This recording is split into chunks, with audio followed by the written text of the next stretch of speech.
आज जगात सगळीकडे काय दिसतंय? मी आणि माझे, आपले आणि परके, देश आणि परदेश या तुझे माझेच्या वादामध्ये आपण सगळे एकमेकांपासून दूर चाललो आहोत. पण आपल्या प्राचीन संस्कृत सुभाषिताने या सगळ्या भेदांवर एक अंतिम आणि सुंदर उत्तर दिले आहे. आजचा श्लोक आपल्याला सांगतो की या जगात खऱ्या अर्थाने बुद्धिमान आणि उदार कोण आहे. अयम निजहा परो वा इति गणना लघुचेतसाम उदारचरिता नाम तु वसुधैव कुटुंबकम. अयम निजहा म्हणजे हा आपला आहे, परो वा तो परका आहे. लहान मनाचे क्षुद्र मनाचे लोक नेहमी स्वतःची सीमा ठरवून घेतात. हा माझा धर्म, तो तुमचा धर्म, हा माझा प्रांत, तो तुमचा प्रांत, हा माझा मित्र, तो माझा शत्रू.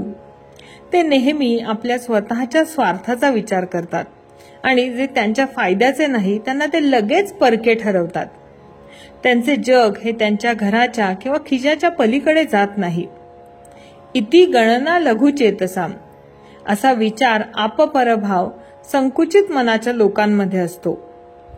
उदार चरिता नाम तू, परंतु उदार चारित्र्याच्या उदार मनाच्या माणसांना मात्र वसुधैव कुटुंबकम संपूर्ण पृथ्वी, संपूर्ण जग हेच आपले कुटुंब वाटते. त्यांच्यासाठी कोणतीही राष्ट्रीय सीमा महत्वाची नाही, कोणताही रंग, कोणताही धर्म महत्वाचा नाही. ते प्रत्येक जीवामध्ये, प्रत्येक माणसामध्ये एकच परमेश्वर पाहतात. म्हणून त्यांच्यासाठी ही संपूर्ण वसुधा, संपूर्ण पृथ्वी हे त्यांचे कुटुंबच आहे. हे सुभाषित आपल्याला शिकवते की मनाची श्रीमंती ही पैशाच्या श्रीमंतीपेक्षा खूप मोठी असते. ज्याचे मन मोठे आहे तोच खरा सुखी आणि खरा विद्वान आहे.